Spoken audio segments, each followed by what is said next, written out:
بسم اللہ الرحمن الرحیم۔ فضائل اعمال وہ کتاب ہے جو تبلیغ میں تعلیم کے عمل میں پڑھی جاتی ہے۔ شروع کرتے ہیں۔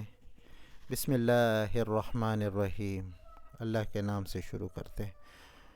یہ کتاب کا آغاز جو کر رہے ہیں وہ اردو زبان میں فضائل اعمال قسم خاص ہے۔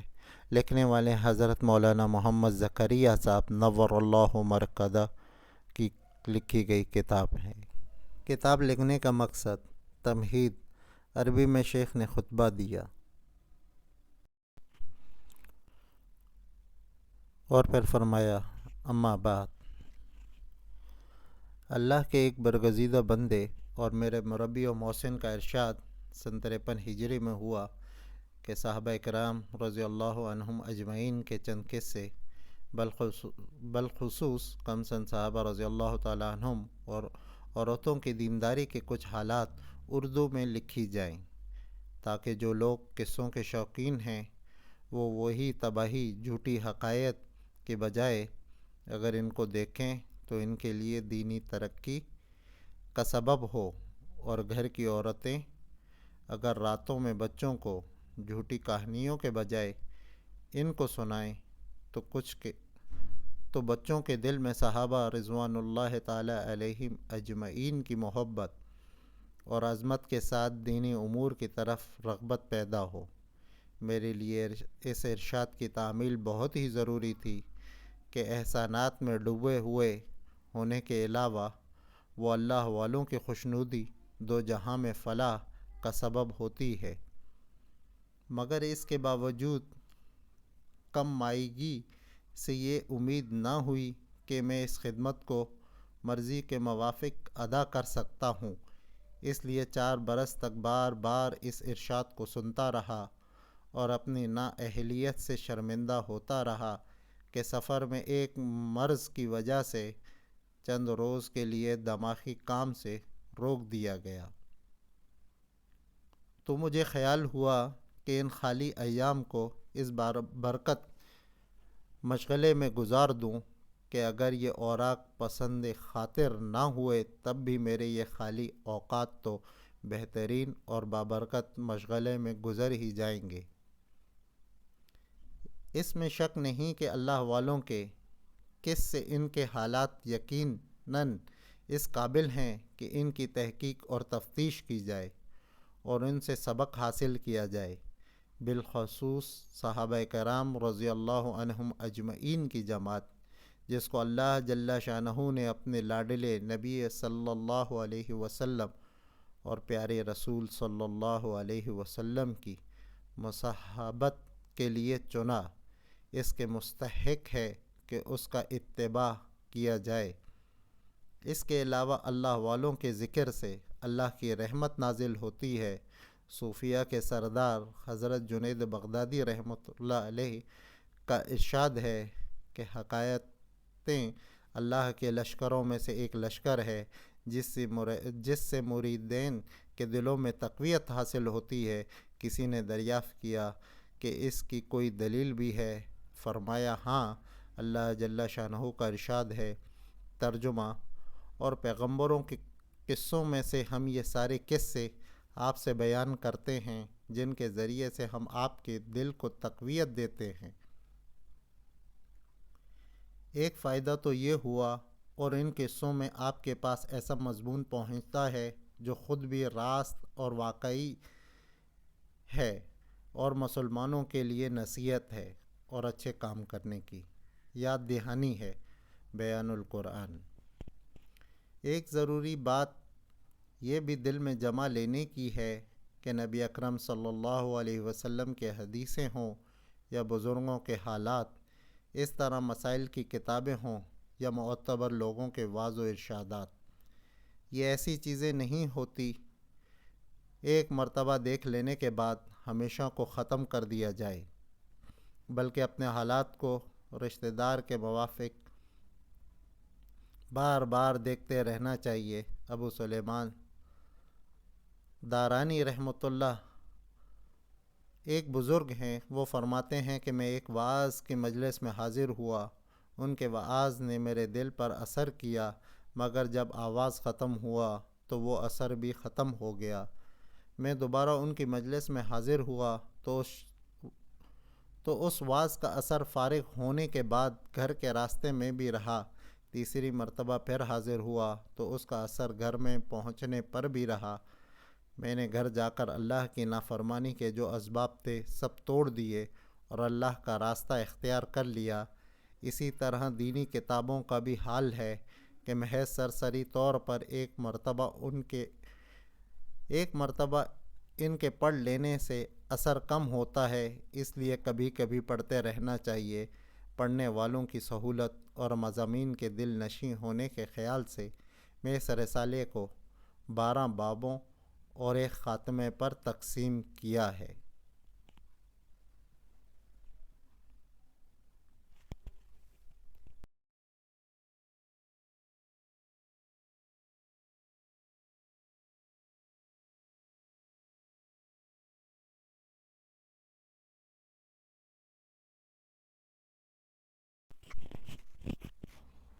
پہلا باب، دین کی خاطر سختیوں کا برداشت کرنا اور تکلیف و مشقت کا جھیلنا۔ دوسرا باب، اللہ جل جلالہ کا خوف اور ڈر جو صحابہ کرام رضی اللہ عنہم اجمعین کی خاص عادت تھی۔ تیسرا باب، صحابہ کرام رضی اللہ عنہم اجمعین کی زاہدانہ اور فقیرانہ زندگی کا نمونہ۔ چوتھا باب، صحابہ کرام رضی اللہ عنہم اجمعین کے تقوی اور پرہیزگاری کی حالت۔ پانچواں باب، نماز کا شوق اور اس کا اہتمام۔ چھٹا باب، ہمدردی اور اپنے اوپر دوسروں کو ترجیح دینا اور اللہ کے راستے میں خرچ کرنا۔ ساتواں باب، بہادری و دلیری اور ہمت و شجاعت اور موت کا شوق۔ آٹھواں باب، علمی مشاغل اور علمی انہماک کا نمونہ۔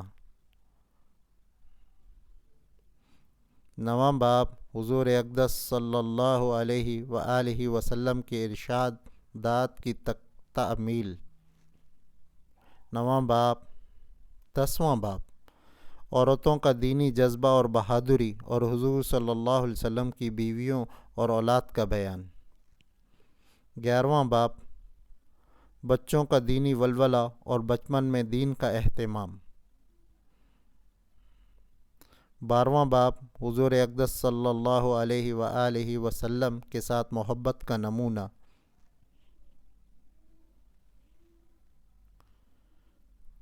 خاتمہ، صحابہ کرام رضی اللہ عنہم اجمعین کے حقوق اور ان کے مختصر فضائل۔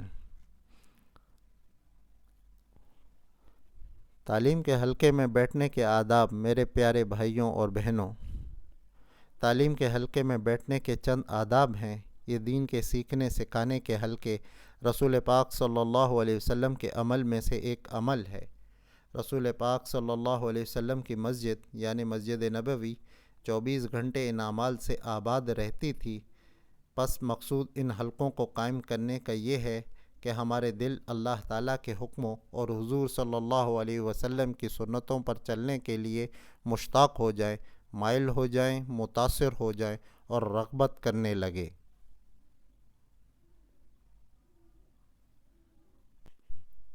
ایسے حلقوں میں بیٹھنے کے چند آداب۔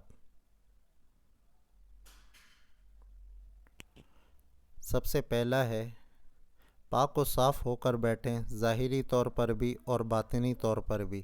ظاہری صفائی یہ ہے کہ باوضو ہو کر بیٹھنے، اور باطنی صفائی یہ ہے کہ اپنے دل کو دنیا کے خیالات سے پاک و صاف کر کے بیٹھے۔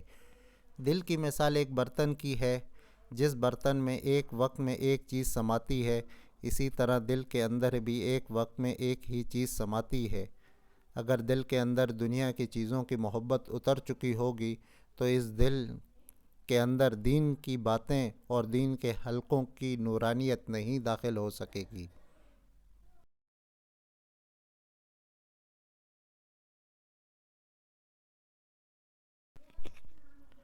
نمبر 2، سروں کو ڈھانپ کر بیٹھیں تاکہ کوئی بال نظر نہ آئے، کیونکہ ایسی مجلس میں فرشتے حاضر ہوتے ہیں۔ عورتوں کے ننگے بال دیکھ کر شرم محسوس ہوتی ہے۔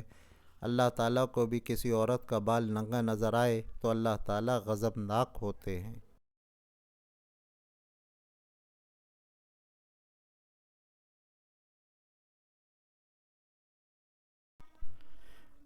تیسرا، ادب سے بیٹھیں جیسا کہ تشہد میں بیٹھتے ہیں۔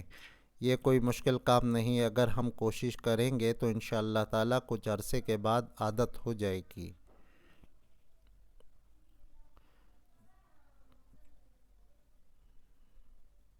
چوتھا آداب، اپنے تقاضوں کو دبا کر بیٹھیں، جیسا کہ شیخ امام مالک رحمۃ اللہ علیہ کا قصہ آتا ہے۔ وہ ایک دفعہ مسجد نبوی صلی اللہ علیہ وسلم میں حدیث پاک کا درس دے رہے تھے کہ ان کی پشت پر بچھو نے کاٹا۔ تکلیف کی وجہ سے چہرے کا رنگ متغیر ہو گیا، مگر وہ مسلسل درس دیتے رہے۔ جب درس سے فارغ ہوئے تو انہوں نے اپنے ایک شاگرد سے فرمایا کہ میری پشت سے قمیض اٹھا کر دیکھو۔ شاگرد نے قمیض اٹھا کر دیکھا تو 17 جگہ سے بچھو کا کاٹا ہوا تھا۔ شاگرد نے عرض کیا، حضرت آپ ہمیں پہلے ہی بتا دیتے تو شیخ امام مالک رحمۃ اللہ علیہ نے رسول پاک صلی اللہ علیہ وسلم کی قبر اطہر کی طرف اشارہ کرتے ہوئے فرمایا کہ مجھے اس قبر والے سے حیا آتی ہے کہ اس محبوب کا فرمان بیان کرتے ہوئے اپنی ذات کی طرف متوجہ ہوں۔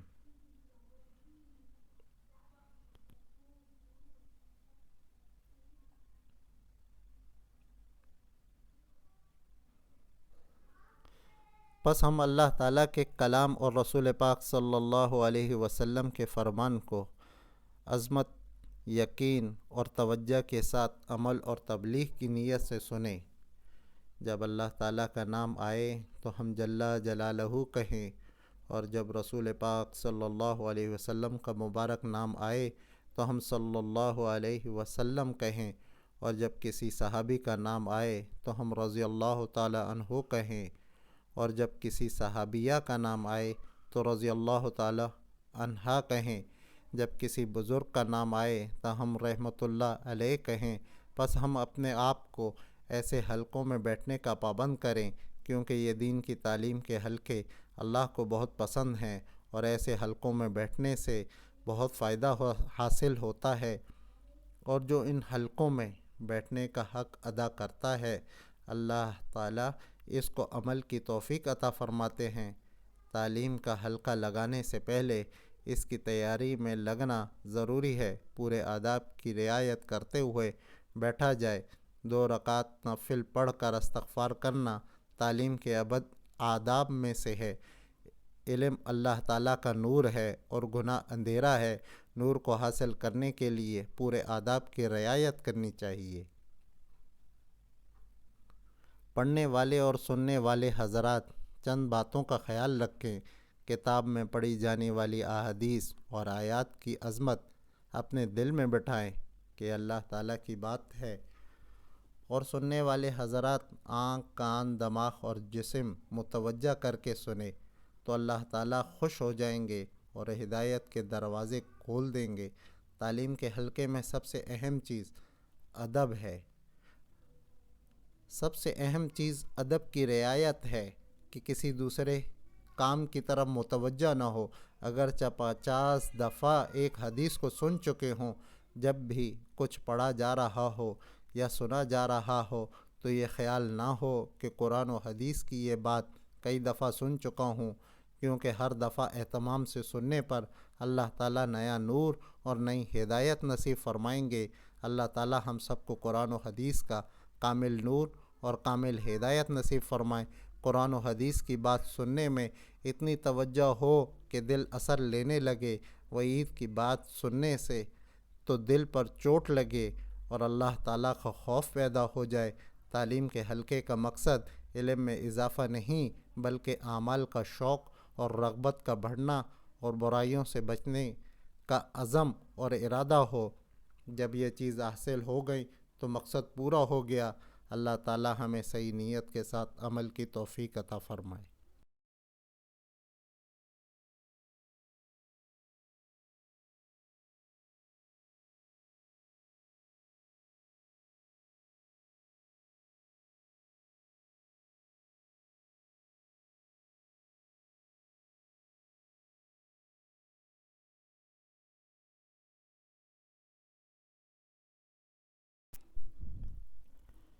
تعلیم کے حلقے میں بیٹھنے کی فضیلت۔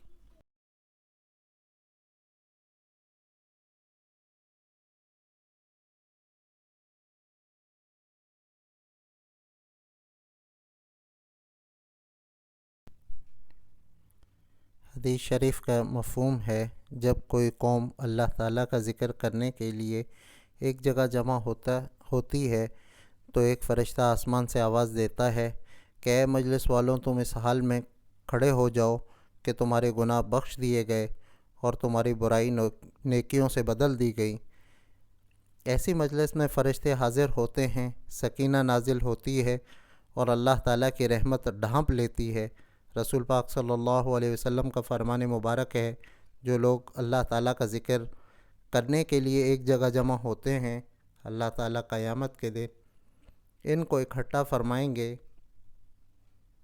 رسول پاک صلی اللہ علیہ وسلم کا ارشاد ہے کہ اللہ تعالیٰ قیامت کے دن بعض قوموں کا حشر اس طرح فرمائیں گے کہ ان کے چہروں پر نور چمکتا ہوگا اور موتیوں کے ممبروں پر بیٹھے ہوں گے، ان پر رشک کرتے ہوں گے اور انبیاء اور شہداء نہیں ہوں گے۔ کسی نے عرض کیا، یا رسول اللہ صلی اللہ علیہ وسلم، وہ کون لوگ ہوں گے؟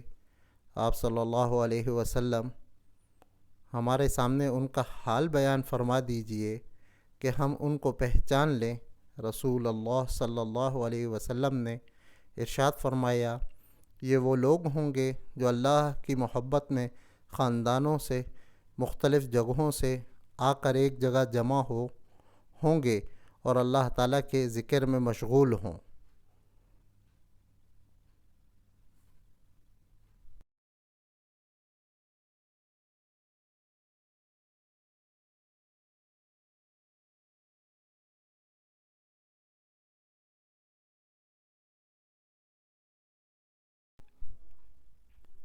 حدیث شریف کا مفہوم ہے، جب جنت کے باغوں سے گزرو تو خوب چرو۔ کسی نے عرض کیا، یا رسول اللہ صلی اللہ علیہ وسلم، جنت کے باغ کیا ہیں؟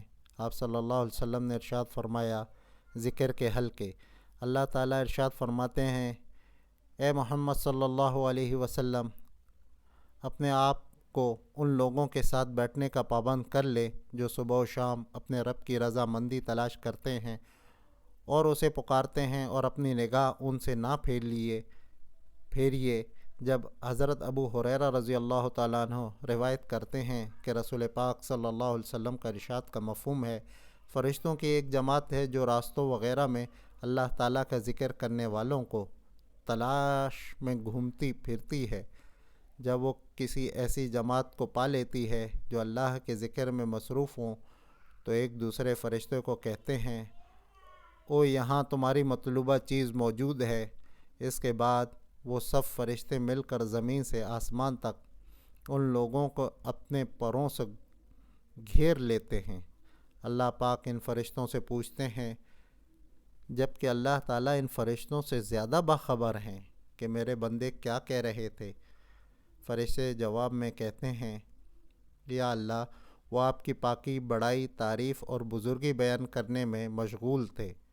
پھر اللہ پاک ان فرشتوں سے پوچھتے ہیں، کیا انہوں نے مجھے دیکھا ہے؟ فرشتے کہتے ہیں، نہیں، اللہ کی قسم انہوں نے آپ کو نہیں دیکھا۔ اللہ پاک ارشاد فرماتے ہیں، اگر وہ مجھے دیکھ لیتے تو کیا حال ہوتا؟ فرشتے عرض کرتے ہیں، اللہ، اگر وہ آپ کو دیکھ لیتے تو اور بھی زیادہ عبادت میں مشغول ہوتے، اس سے بھی زیادہ آپ کی تسبیح اور تعریف کرتے۔ پھر اللہ پاک ارشاد فرماتے ہیں کہ وہ مجھ سے کیا مانگ رہے تھے؟ فرشتے عرض کرتے ہیں، یا اللہ، وہ آپ سے جنت کا سوال کر رہے تھے۔ اللہ تعالیٰ ارشاد فرماتے ہیں، کیا انہوں نے جنت کو دیکھا ہے؟ فرشتے عرض کرتے ہیں، اللہ کی قسم، اے رب، انہوں نے جنت کو نہیں دیکھا۔ پھر اللہ تعالیٰ ارشاد فرماتے ہیں، اگر وہ جنت کو دیکھ لیتے تو ان کا کیا حال ہوتا؟ فرشتے عرض کرتے ہیں، اگر وہ جنت کو دیکھ لیتے تو اس سے بھی زیادہ جنت کے شوق، تمنا اور طلب میں لگ جاتے۔ پھر اللہ تعالیٰ کا ارشاد ہوتا ہے، وہ کس چیز سے پناہ مانگ رہے تھے؟ فرشتے عرض کرتے ہیں وہ جہنم سے پناہ مانگ رہے تھے۔ اللہ تعالیٰ کا ارشاد ہوتا ہے کہ انہوں نے جہنم کو دیکھا ہے۔ فرشتے عرض کرتے ہیں یا اللہ دیکھا تو نہیں۔ اللہ تعالیٰ کا ارشاد ہوتا ہے اگر وہ جہنم کو دیکھ لیتے تو ان کا کیا حال ہوتا۔ فرشتے عرض کرتے ہیں اے ہمارے رب اگر وہ جہنم کو دیکھ لیتے تو اور بھی اس سے زیادہ ڈرتے اور پناہ مانگنے اور دور بھاگنے کی کوشش کرتے۔ اللہ تعالیٰ کا ارشاد ہوتا ہے اے میرے فرشتوں تم گواہ رہو میں نے ان مجلس والوں کو بخش دیا۔ ایک فرشتہ ایک شخص کے بارے میں عرض کرتا ہے اے اللہ ایک شخص آپ کے ذکر کرنے والوں میں شامل نہیں تھا بلکہ وہ اپنی کسی ضرورت سے مجلس میں آیا تھا اور ان کے ساتھ بیٹھ گیا تھا۔ اللہ تعالیٰ کا ارشاد ہوتا ہے کہ یہ لوگ ایسی مجلس والے ہیں کہ ان کے ساتھ بیٹھنے والا بھی اللہ تعالیٰ کی رحمت سے محروم نہیں ہوتا، لہٰذا میں نے اس کو بھی بخش دیا۔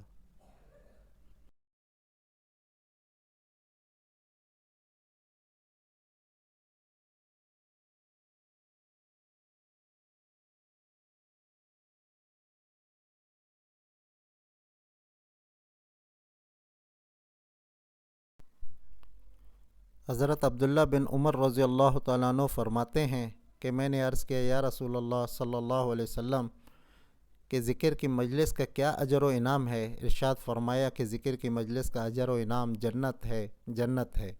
حدیث شریف کا مفہوم ہے جو جماعت اللہ کے ذکر میں مشغول ہوتی ہے فرشتے اس جماعت کو گھیر لیتے ہیں، رحمت ڈھانپ لیتی ہے۔ اللہ تعالی ہمیں بھی اس تعلیم کے حلقوں میں بیٹھنے کا حق ادا کرنے کی توفیق عطا فرمائے۔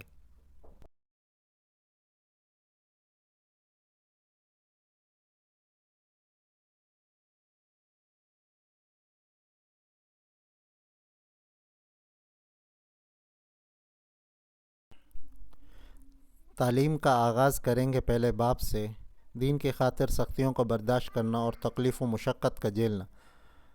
پہلا قصہ حضور اکرم صلی اللہ علیہ وسلم کے طائف کے سفر کا قصہ اگلی تعلیم میں۔